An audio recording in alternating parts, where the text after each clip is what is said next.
Wow, I made it. That was a lot of yarn to talk about.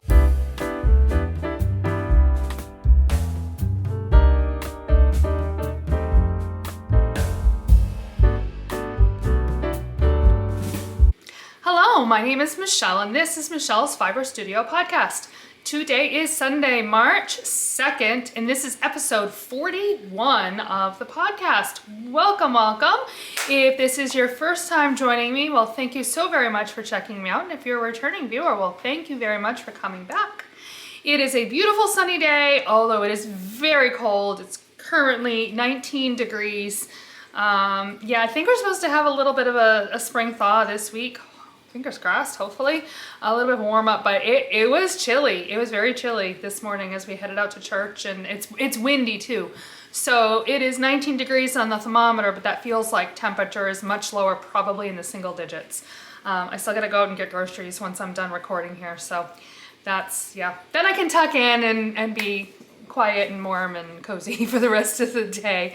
I have so much to share with you today, not so much in the realm of my projects, although I do have some updates, but this weekend, specifically yesterday, is the spa vendor event in Freeport, Maine that my mom and I went to, and I got so much yarn. Yeah, so my yarn shelf acquisition section is going to be pretty significant. So if you love living vicariously, well, I will give you plenty of that a little bit later. First though, let me talk about what I am wearing. The shawl that I have on is called Changing Staircases. I knit this last spring. I started it on February 7th and I finished it March 26th. It is knit with Wool & Women fibers. It's the Greatest Yarn Adventure. It was a box. So I got the yarn with a couple of minis. There were a few other goodies. Stitch markers. I feel like there was another goodie in that box too, but I don't remember exactly. So I knit this project with it. It was kind of run in conjunction with Knitty Natty because of her yarn adventure that she was doing where she was traveling around the country and filming in all 50 states. So last winter, Wool & Women Fiber designed a project bag. That was my other, matter of fact, it's this one right here. This was the project bag. I knew there was something else that came in that box, and so that was intended to kind of commemorate her greatest yarn adventure. So I knit this project. I should have said it's, again, Changing Staircases. It's by Hoard Designs. I believe it was a free pattern, if I recall correctly.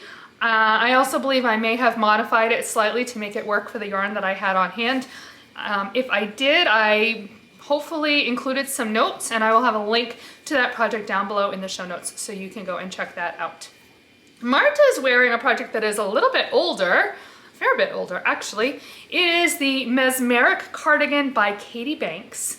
I started this in January of 2015, but I didn't complete it until July 12th of 2018. It took me 3 years to get this one off the needles. It is a full colorwork sweater. I'm actually very proud of it. I had to do some surgery and re-knit this section in the middle of the band because I ended up having to go down a needle size, but I didn't figure that out until after I had knit it and then completed the bottom, and I'm looking at it and it was like twice as wide. So I ended up cutting it and then knitting down and then Kitchenering in the below section so I wouldn't have to re-knit all that color work. It is knit out of Knit Picks palette, and the 4 colors I used are Rosehip, Hollyberry, Oyster Heather, and Regal. And I'm pretty sure I do have some information on that, at least a vague bit of information. If you're interested in that, again, the link to that project will be down below in the show notes.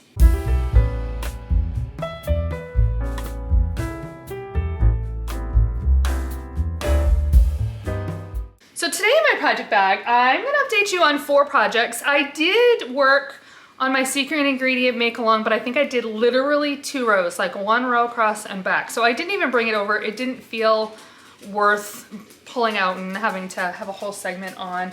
And the other project that I really didn't do a whole lot, I don't even know if I moved my, I guess I did more than I thought, was my socks. So provided that I actually put this where I was last week, I did what, maybe an inch or so on my socks. So I guess that's not too bad.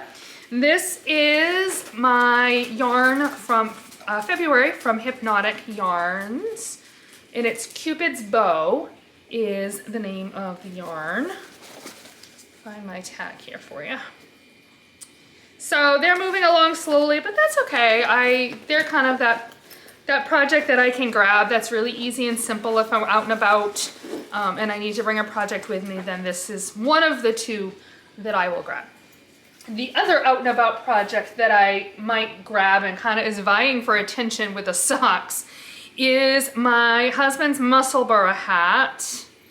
And similarly, I think I actually got a little less done on this than I did on the socks, but only because it's a bigger circumference. This I know I brought with me to Bible study because I just fished the whole project bag out of my Bible study bag. So it didn't even get touched after Bible study last week, which is on Wednesday nights. But this is being done. That's what I have so far. This is being knit out of another one of my Hypnotic yarns. This was my January yarn, and the name of it was Intergalactic.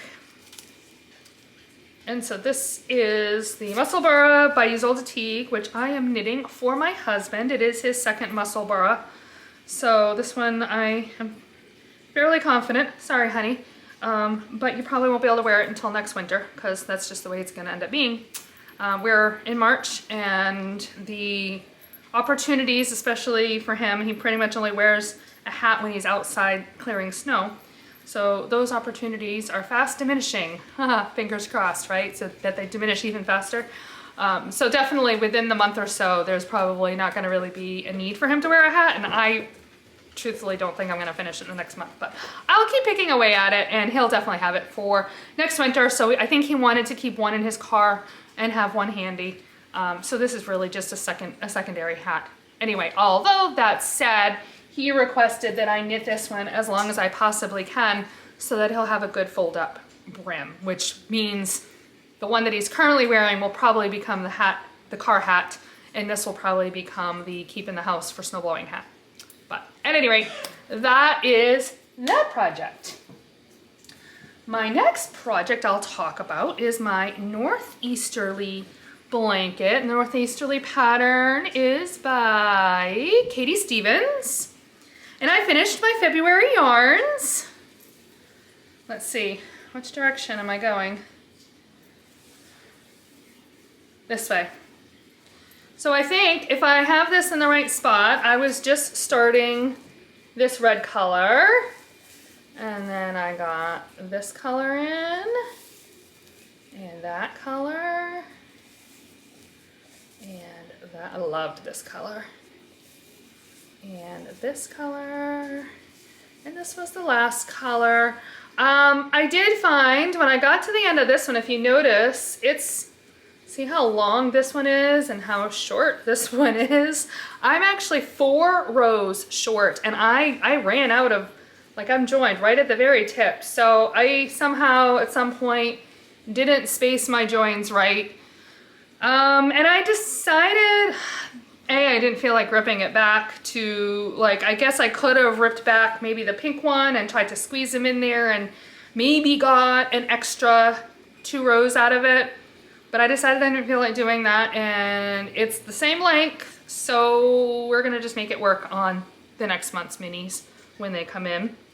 I did get the email confirmation, so those are on their way. I don't have them yet. They apologized because they were running behind, and you know what, that's quite all right, because it gives me a little bit of a break, a little bit of an opportunity to work on some other projects. So that's where this one's at, just waiting for the next batch of yarns. Maybe after I complete the March yarns, I'll block it again, maybe, because it is really nice to have the 3 rows that are blocked, because it just lays so much more nicely. When I'm working on a particular, any given month, it kind of curls up. So I don't really want to block it every single month, but maybe every other month or something along those lines.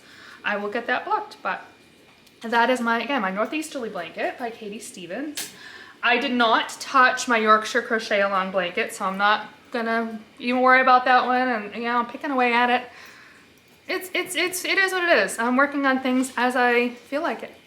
So that's where that lands. So, okay, the last project I have is my Longline Cardigan. I didn't get as much done as I had hoped. I really hoped to have the second sleeve completely done, and it's not, but that's okay.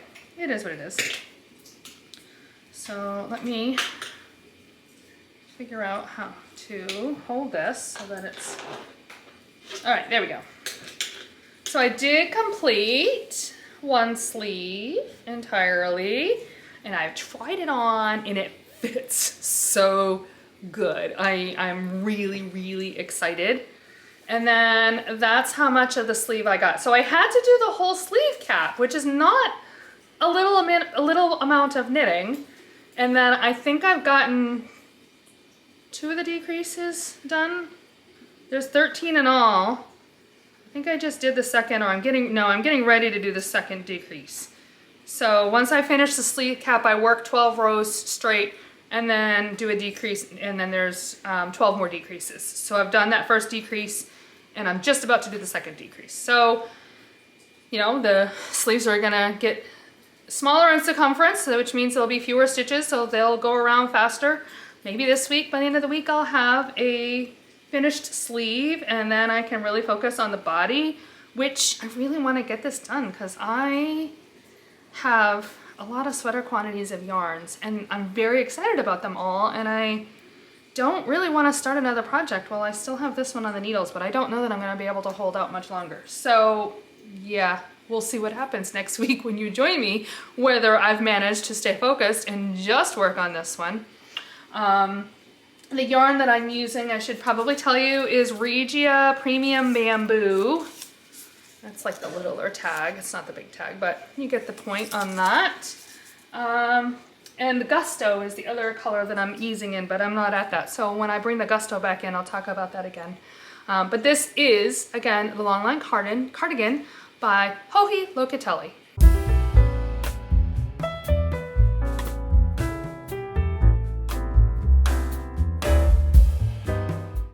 Well, this is going to be the biggest segment of this podcast by far. This is the On My Yarn Shelf section, and it is going to be all about my adventures yesterday in Freeport with my mom. I did get my March box from Hypnotic Yarn, my Yarnables yarn, but I think I'm just gonna wait and talk to you about that next week. So you definitely will have an opportunity to get yours if you have subscribed and you haven't received it yet. So instead, we're gonna talk about all the fun stuff I have laid out here in front of me. So the spa event, it is put on by NETA, New England Textiles Association. It's, oh gosh, I don't even know. I wanna say 15 or 20 years, maybe more, that they have been doing this. It was in Portland, Maine for a while, and then about, it is probably got to be at least 20 years, because I think I've been going for about 10 years, if not 12, and it's been in Freeport that whole time that I've known it. So at any rate, it's a very low-key, I don't want to call it a retreat. I don't know what to call it. It's a retreat, but it's not a retreat in the sense of the word that you might think about a retreat. Typical yarn retreats are closed enrollment. You go to a location, there is a limited number of registrants. It is fairly scripted, although you don't have to adhere, but you have classes that you could take. You have time to sit and hang out, meals that are served for you. That's my understanding. I haven't been to a retreat, but that's my understanding, or that's what I would classify a retreat. I think there might also be a couple of retreats out there that are not class-based, but regardless, they are still closed, membership isn't the right word, closed attendance in a limited number. Spa is not like that. Spa, my understanding is that Spa was born out of a desire of local fiber artists and fiber enthusiasts to just have an opportunity to hang out. So that's literally all it is a 3-day event. It starts on Friday, goes through Sunday afternoon where people just hang out. And if there's any learning, it is completely spontaneous and something that, hey, I'm interested. Oh, I see you're doing that. Can you show me how? Kind of a thing. There's no classes. At some point, some people who are going, who also were fiber sellers, started bringing stuff and then setting themselves up. And at some point, that became kind of a second component of the spa event, was the vendor area. So the vendor area is set up in we're at the Hilton Garden Inn, or Hilton, this is Hilton Garden in Freeport. I know it is where I live, but anyway, in their ballroom. So if you think about a hotel ballroom, and I did take a couple of pictures, I will pop those in right about here. And there are probably 20 or 20 or so vendors in the ballroom. You've got along the exterior walls, and then there's about 5 or 6 like direct center, so that you walk around in a square and you've got the vendors on either side of you. So that's kind of the gist of how it is set up. They are all Maine vendors. Well, no, that's not true. There was somebody from New York. There was Jessa Lou Bags was there from, I think, Massachusetts. So anybody is welcome to attend. They're mostly New England vendors, so I think that's fair to say. And so they sell yarn. There is a lot of spinning that goes on. There's a barn, it's not a barn, it's like a meeting hall that is next door to the Hilton that they open up, and people with their spinning wheels, like they can sit in the lobby of the hotel, but a lot of people will sit in that hall there and spin. There's lots of spinning fiber. That was actually my first introduction to it, was when I learned to spin. Actually, that would have been in 2008 is when I learned to spin. So that's how long I know it has been in Freeport, which means that's closing in on 20 years. And I'm pretty sure it was a solid 7, 8 to 10 years old at that point. So we're probably close to 30 years that this has been going on.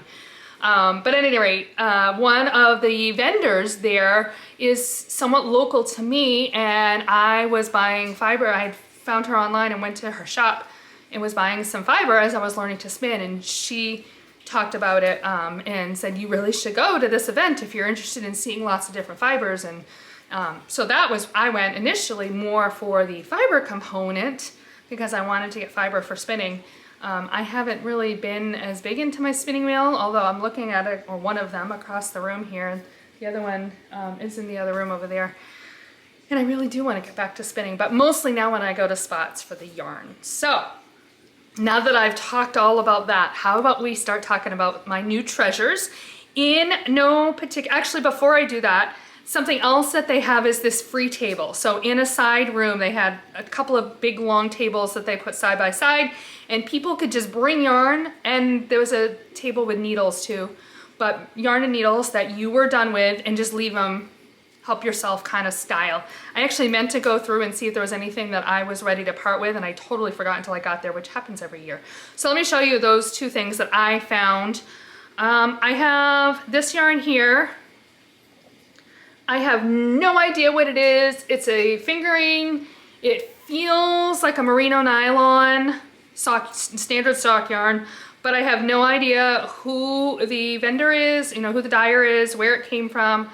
But I really liked it, and I thought it would make a really great pair of socks. I know the sun is kind of maybe giving a bad lighting, but it's got some, it's mostly brown. It is browns, but with different tones and shades of brown. So that was one thing I picked up, and there's definitely, I don't even know the weight. I actually didn't take the time to weigh it, but I'm confident there's enough here for a pair of socks for me. So that is one thing. And then we went back again a little bit later, and I got this little mini.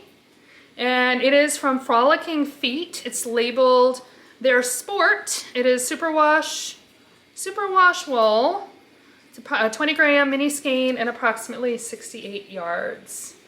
So again, so I don't know what I'll do with it, but it's little, so I figured, sure, we'll grab that and we'll add that to the stash. So okay, so those are my two little freebies.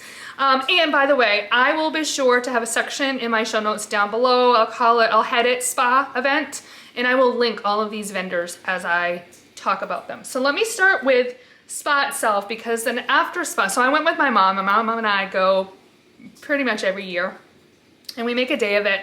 We usually spend the morning at the spa event. We'll go have some lunch, and then we go and check out the yarn shop, one of the yarn shops in Freeport, which is Mother of Purl, and that's the one that I consider my local yarn shop because I don't have one in my town anymore.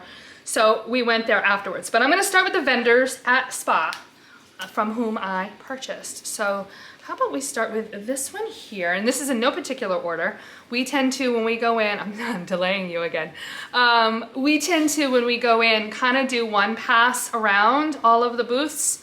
And unless something really screams at us, we leave it, and then we kind of go back around and pick things up that we kind of had eyeballed on the first time through. So this is one that I saw initially, and it is by Into the World Yarn and Fiber Company. It's their Pacuco sock yarn. It's a superwash merino nylon. They are based out of New York. The colorway is Sin Sin, as in cinnamon. C-I-N-C-I-N.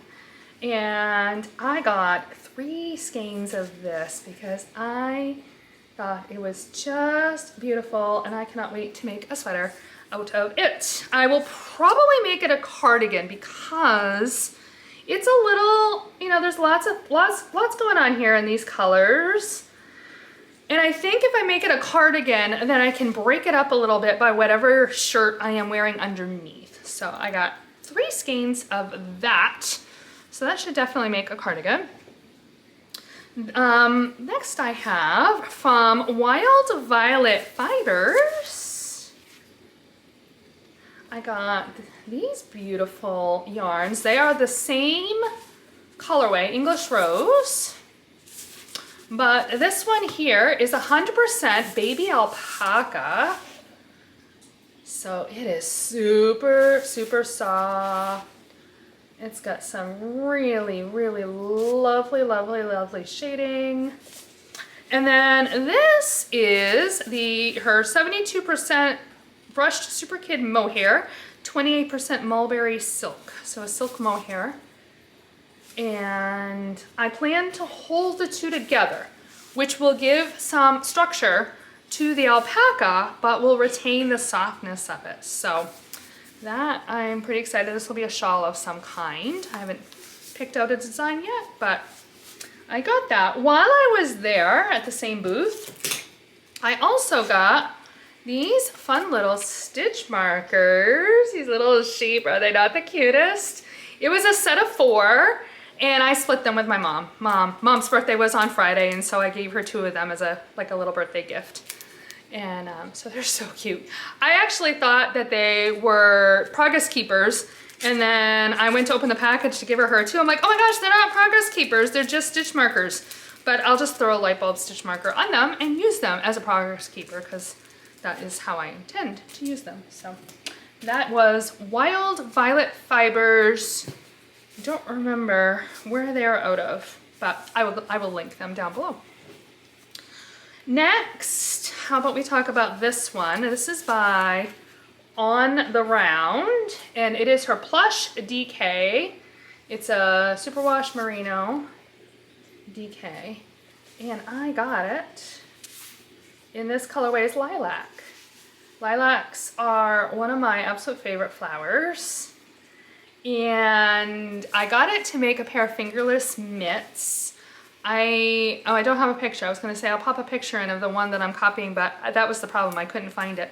And apparently when I knit them originally, I was not yet on Ravelry, so they just didn't make it onto Ravelry. I'm not sure which, but I have a pair of fingerless mitts that I absolutely love. And so they're getting old and a little tired.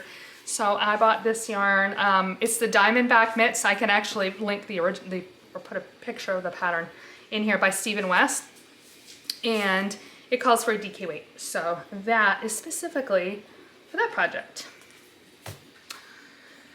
All right, the last one I got at SPA, I went to Haute Knit Yarns. You all know I've been using some yarn from her. This is in her Jimmy sock. And this one is called Beat It. I think it's beet as in the vegetable, Beat It. And it's this bright magenta pink. And then this one is called Roller Rink. And it's white, but it's got these fun shots of pink and teal. And there is a pattern that we saw in one booth, and I'm forgetting it's not ambrosia is what I kept wanting to call it when I did my MIO. Why am I drawing a blank on the technique? You know, the bark 1, bark 2. I can't think of it right now. You guys know what I'm talking about anyway. These two are gonna be worked together, and it's a cowl, it's a free pattern. I'll pop that picture in right here too. And I'm gonna knit that project. We saw that hanging in another vendor's booth, and I really liked the look, but I wasn't crazy about the minis that she had in her booth.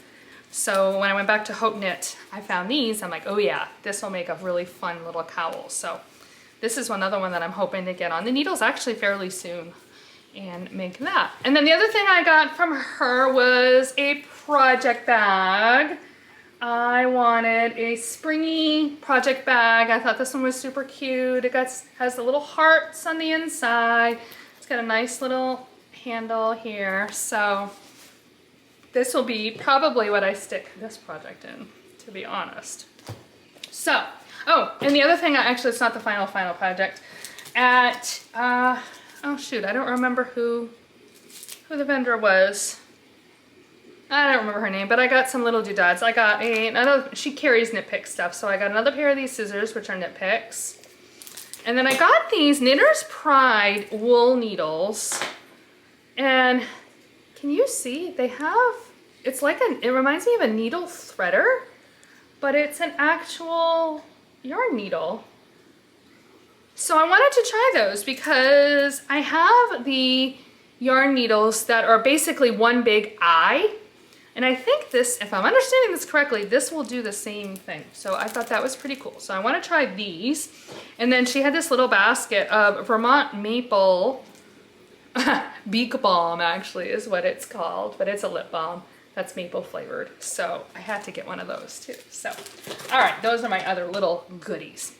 So then Mom and I went and had lunch, and after lunch we went down to Mother of Pearl to see what we could see there. And at Mother of Pearl, I got not one but 2 sweater quantities of yarn. So for those of you keeping score, that means I came home with 3 sweater quantities of yarn yesterday, plus the one that I brought back from Florida, plus the one that I bought last fall. So I have 5 sweater quantities that are just, I'm very excited about them all, and they're all burning a hole. And that's not counting the ones that are already in my stash. Anyway, so what did I get? So one of the things I have been wanting to make really for probably 3 or 4 years, is I have been wanting to knit a jumbo yarn, super bulky yarn sweater that is a little on the oversized size that I can just put on in the deep, dark, cold months of winter when I'm here at home. It is not a sweater that I really intend to ever wear out of the house. It is just one of those I am home and I want to be cozy sweaters. So every time I go out, I kind of look at the super bulky yarn. I really wanted it to be wool, but I didn't want it to be scratchy. I wanted it to be soft and squishy, and I didn't want to pay an arm and a leg. So when I was at Mother of Pearl yesterday, I found this yarn though. I have 2 skeins of this, and she had a sample done with it. So I know I can get a sweater out of 2 skeins. So this is by Jody Long. Andeamo is the yarn. It is a Peruvian Highland wool blended with superfine alpaca. So it is an 85% wool, 15% alpaca. And I got this. It's a kind of a navy, not quite navy color. Actually, it's almost exactly the color of my cardigan that I'm wearing. So there's the back of it. So I have 2 of these, and this is probably the one I think that I am gonna get started sooner rather than later. I was actually thinking about it this morning. I might even live dangerously and not swatch. But it's jumbo yarn. So if I have to rip it out, it works up super fast because it's bulky yarn. It calls for size 15 needles, and there are 175 yards in one bundle. I can't even call it a skein.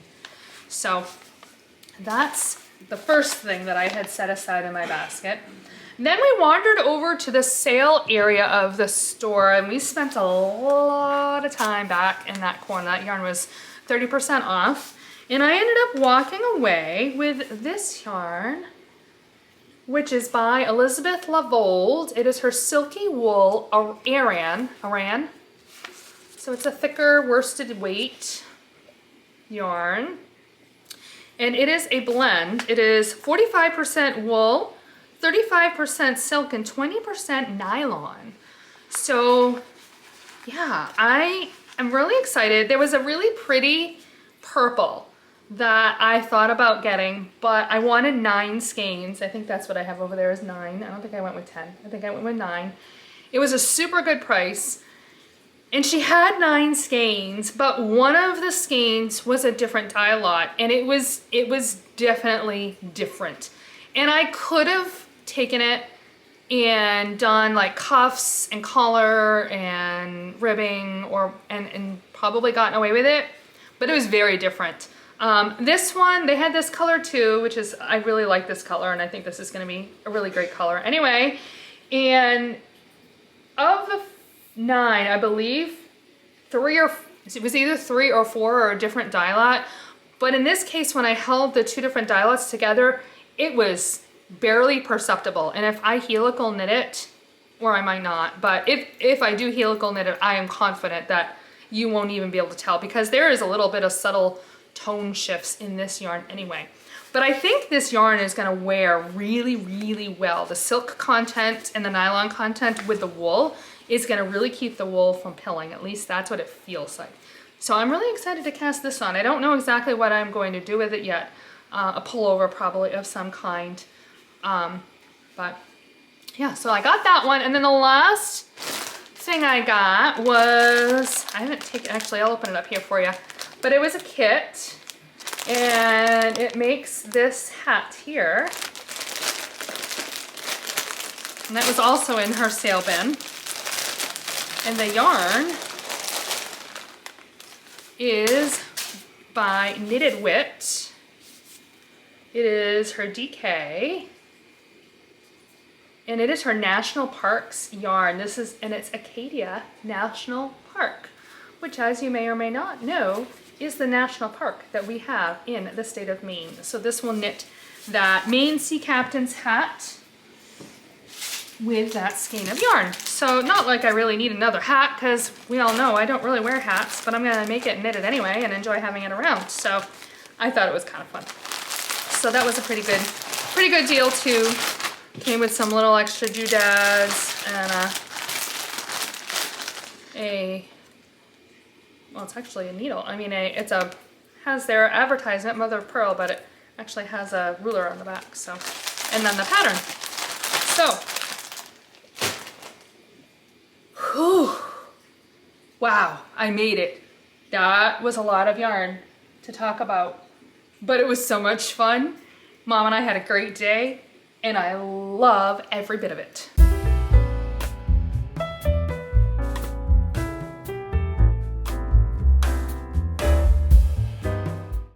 This week's day-to-day will be kind of short. It was a week of appointments, is really what it amounted to. I didn't have a lot going on in the evenings. Work was pretty laid back. Well, laid back. It's never laid back. I work in a middle school, but it was quiet-ish. Monday after work, I had a dentist appointment. So that was an appointment I had to reschedule. No, it wasn't that one. That one was automatically scheduled for Monday. But I will say, because that was the Monday, we were returning back from February break, and I'm standing there at the end of the day, I'm like, man, I am tired. Why did I think it was going to be a good idea to schedule a dentist appointment on the Monday after break? I don't know. But note to self, Michelle, next year when scheduling said dentist appointment, don't schedule it for the Monday after a break, because you're not gonna wanna feel like going. So, but I went and got a couple of my teeth on watch, but It actually had been a year because my last 2 appointments, we were scheduling them every 4 months because my husband's insurance allowed for it, and my last 2 appointments had to be canceled. And the first one I didn't worry about it because I knew I had another one in 4 months, so that would only make 8 months. I'm like, yeah, okay, that's not too bad. And then the second one ended up getting canceled. I'm like, well, it is what it is. So I really needed to go. But she said my teeth actually looked really, really good considering that it had been a year. So that's done. That's under my belt and out of the way. Tuesday, we did our workout, but it was a pretty routine day. Wednesday, I had an eye appointment. That was the one that I had to reschedule because I had scheduled it for during the week of February break, and then we decided to go to Florida. So obviously I wasn't going to attend an eye appointment when I was out of state. So I called before I left and moved it. So it happened to me on Wednesday. I had to have it in the middle of the day at 11. I hate doing that. I really, really try hard not to schedule appointments during the school day, but I figured beggars can't be choosers. And again, anyway, I needed it to happen sooner rather than later. So I took it. It was in the middle of the day. So I was gone about an hour. It wasn't too bad. I was going to get replacement lenses for my glasses. My vision plan allows me to get new frames every other year, and I got these frames last year, so I wasn't eligible for a new frame under the vision plan. But I really don't like these frames, and because primarily the pair that I had before this, my sunglasses actually fit right on top, so I could use my really good sunglasses that I had from when I had contacts and I could still use them. And they don't fit on these. So that was really the biggest pain point with these glasses. So I decided to investigate the possibility of ordering new frames and just paying for them. And actually the vision plan grants me a 20% discount. So I decided that that's what I wanted to do. And I knew that even if I didn't purchase frames, I was eventually gonna have to bring these, because I didn't have an alternative pair of glasses with me when I went. And in order for them to put new lenses in these frames, they needed these frames at some point. I would have to drop them off so they could send them out and get the new lenses put in. So I knew either way I was gonna have to return. So I decided to hold off and go back, which I did on Friday, so I'll kind of jump ahead in my week. So I went back on Friday after school, and I actually did indeed pick out a brand new pair of frames. So I've got those on order, and hopefully by the end of I'm kind of hoping by the end of next week that they will be in. If not the end of next week, it'll be the very beginning of the week after. They're usually pretty quick, between 7 and 10 days. So that's kind of exciting. I'm excited to have a new pair of glasses. And I brought with me not only these, or my old frames, and my old glasses in case I needed to just leave these. If I decided not to buy frames, then I was gonna leave these so they could just get the whole thing all done and I wouldn't have to make an additional trip. But I also brought my sunglasses so that I could test them with the new frames that I'm ordering, and they work perfect. So I am very excited for that. Thursday we had more snow, and I don't know what the deal is with Thursdays in Maine in the month of February, but every single Thursday this month has been impacted by snow. And we ran out of snow days right before February break. So this week we had a remote learning day. And so we got that call first thing in the morning that we were shifting to remote. And so we worked from home. The kids logged on and did classes online. I had a meeting that we did via Google Meets. I had some other paperwork and stuff that I had to catch up on. And then when we do a remote learning day, we actually consider it an early release day. So by 12, we're done and we move on with our day. So it was only like, well, no, I think it was more like it was probably 5 or 6 inches is what it ended up being. And it snowed. It didn't start until like 8 o'clock in the morning, but then once it started, it went all day. It was like 2:30, 2:45 is when it finally wound down and stopped. So it definitely was a good call to not be driving around and moving around on the roads that day because it was kind of gross. So, and then Friday was I returned to the eye doctor, and then yesterday was the spa day. And we finally got a chance to visit my mother-in-law. It had been like almost a month because we were out of town for 2 Saturdays in a row, and the week before that was snowy, and we were sick anyway. So it had been a while, and I think my mother-in-law missed us because she cooked a beef roast and potatoes and corn It was really lovely, actually. We had a great time, great meal. We haven't done that in a long, long time. We usually do takeout. So that was very, very pleasurable to have a home-cooked meal by my mother-in-law. So, all right, how long am I? 40 minutes. See, I knew it was going to be another long episode. That is all I have for today. Thank you so much for listening. If you're still listening, thank you so much for sticking it out. Again, if you enjoyed this episode, please feel free to hit the thumbs up like button and subscribe so you know when I have something new. I will put links to everything that I have talked about below in the show notes. And I hope that you have a fantastic week and happy knitting.